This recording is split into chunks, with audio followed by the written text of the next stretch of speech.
Hi friends, welcome back to EduTap. In this session, we are going to discuss the important MCQs. These are basically the previous year questions which have been asked in 2022 SEBI Grade A examination in the paper 2, phase 2 of the SEBI exam.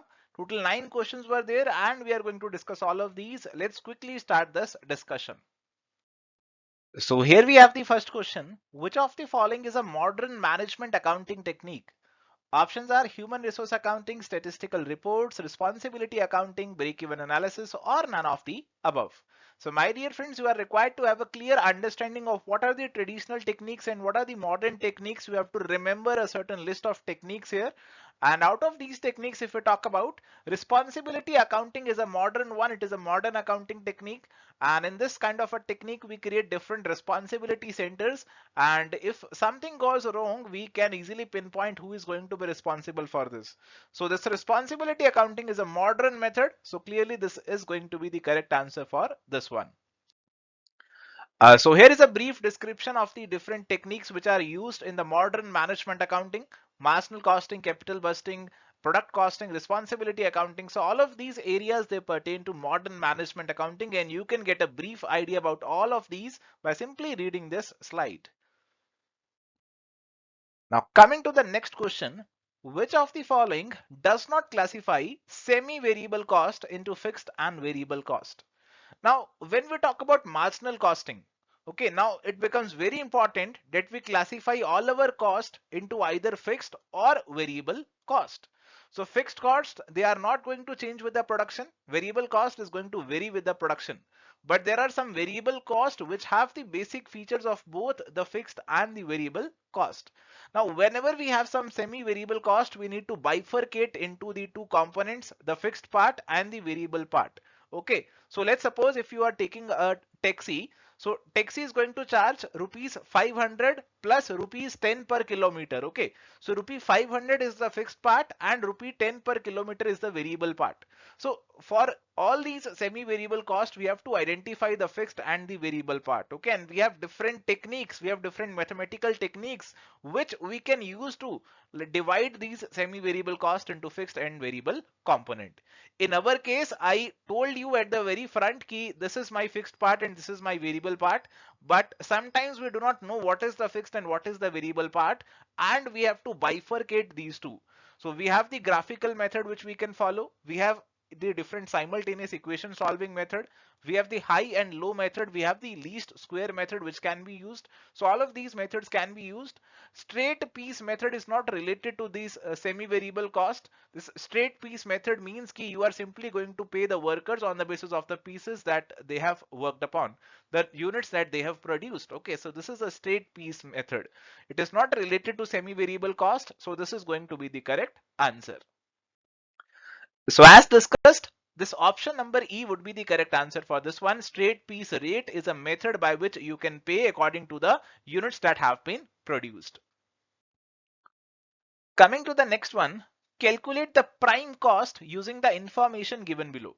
So here we are required to compute the prime cost. Now this prime cost is very simple. A very simple formula is there. You have to remember it. Direct material plus direct labor. It is your prime cost. Okay. So in this case, direct material 1 lakh, direct labor 68,000. Overheads are not going to be considered in prime cost. So simply 1 lakh 68,000 is going to be my prime cost. Answer is going to be option number B. So very easy. Option number B is the correct answer. So coming to the next question, here we have to calculate the break-even point from the following information. Okay, so break-even point we have to compute. So formula you have to remember, break-even point is computed by the formula fixed cost divided by contribution per unit if you have to find the break-even point in terms of number of units. Okay, so break-even point is that point, that number of units. If you are selling this much of the units, you are neither making any profit or you are neither incurring any loss. So fixed cost in this case is directly given to us as 16,000, but we do not know the contribution per unit. But let me tell you the formula for it. The formula is sale minus variable cost. So we are given the sale price 30 per unit. Trade discount is 10%. So we can simply make a sale at rupees 27. This is my net selling price. Direct material, part of variable cost 12. Direct labor, again part of variable cost 6. And variable expenses, they are 50% of the direct labor. So 50% of rupees 6, it is going to be rupee 3. So total of all these, it is going to be my variable cost. So 12 plus 6 plus 3. 21 is going to be my variable cost. Okay. So sale was 27, 21 is the variable cost. So difference between these two, rupees 6 is going to be the contribution. 60,000 was the fixed cost. 6 is the contribution. So 10,000 units is going to be the break even point. So if I'm going to sell 10,000 units, I'm neither going to make any profit nor going to incur any loss. Correct answer would be option number 2.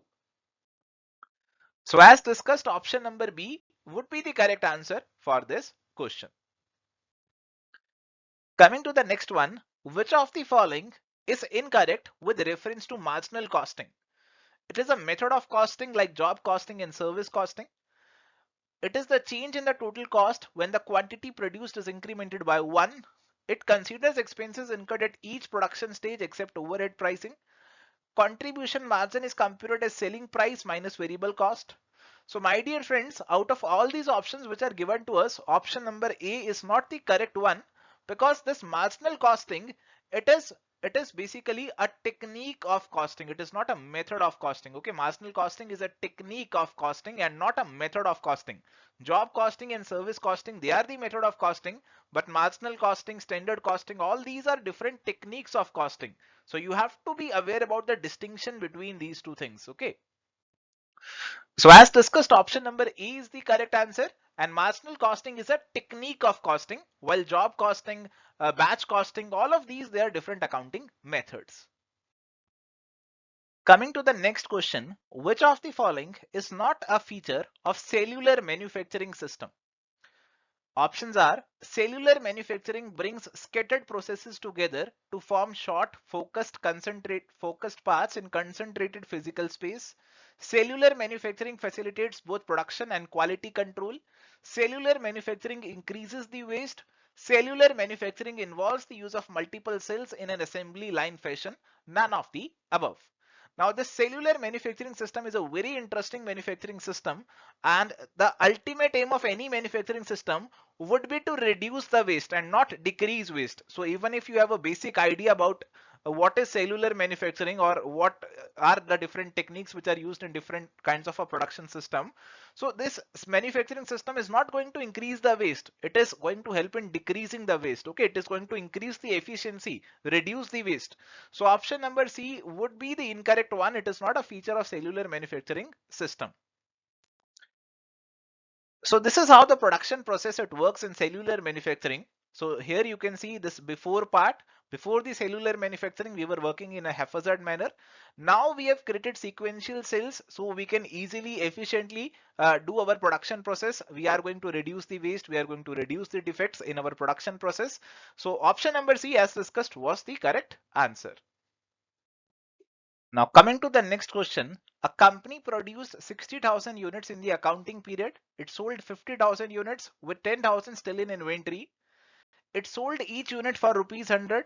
Each unit cost rupees 25 in direct material and rupee 20 in direct labor. Manufacturing overhead was rupees 10 plus rupee 5 in variable administrative cost. Fixed manufacturing overhead was 3 lakh. Fixed administrative cost were rupees 2 lakh. If the valuation of the inventory is done by the absorption costing method, find the value of the inventory. So we have to find the value of the inventory that we have. Okay, so the inventory that we have is 10,000 units that we have with us. So we have to find the value of this 10,000 units. Okay.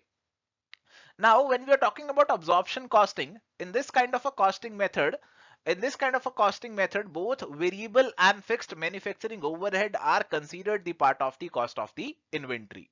Okay, so in this case, we are given कि 25 is the direct material, 20 is the direct labor, and manufacturing overhead was rupee 10. Okay, variable manufacturing overhead was rupee 10. And fixed manufacturing overhead was given to us as rupees 3 lakh. We do not have to consider the administrative cost in this. Okay, only the variable manufacturing overhead is to be considered. So 3 lakh, and this 3 lakh is for 60,000 unit. For 1 unit, we can say how much this is going to be. This is going to be 5. Okay. So if I compute it, if I add all these terms, 25 plus 20 plus 10 plus 5, how much this is going to be? This is going to be rupees 60. Okay, rupees 60 is going to be the per unit cost. And for the 10,000 units that we have still in inventory, rupees 6 lakh is going to be the valuation. So the correct answer to this question would be option number A. Okay, so this is how we did the calculation part, and I believe you were able to understand it. Option number A is the correct answer. You have to know कि marginal costing and absorption costing में there are different ways to calculate the value of the inventory. तो absorption costing के अंदर we also consider this fixed manufacturing overhead cost. So this is the peculiar thing about the absorption costing method. Now coming to the next question, which of the following is a notional cost? Options are absorption costing, historical costing, standard costing, lean costing, or none of the above.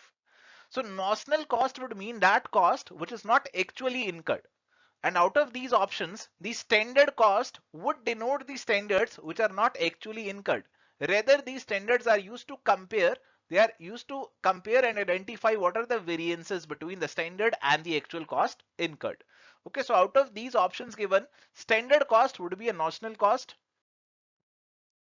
So option number C would be the best answer for this particular question. Coming to the next question, calculate the value of the closing stock using simple price moving average method. So it says कि 1st December we purchased 100 units at rupee 20. 2nd December we purchased 200 units at rupee 22. 5th December we issued 250 units to the department X. So how much closing stock we have? 100 plus 200 we purchased, 250 we issued. So 50 is going to be the stock, and it says we have to do the simple price moving average, simple average. So 20 plus 22 ka simple average if you are going to do 20 plus 22 divided by 2, 21 would be the answer. Okay, so to 50 units at 21, this is going to be 1050. So correct answer is going to become option number A. So this was a very easy calculation. Option number A, 1050 was the correct answer. So guys, here we end our today's session. I hope you were able to understand all the concepts and questions which were discussed today. Thank you. Bye bye. Happy learning.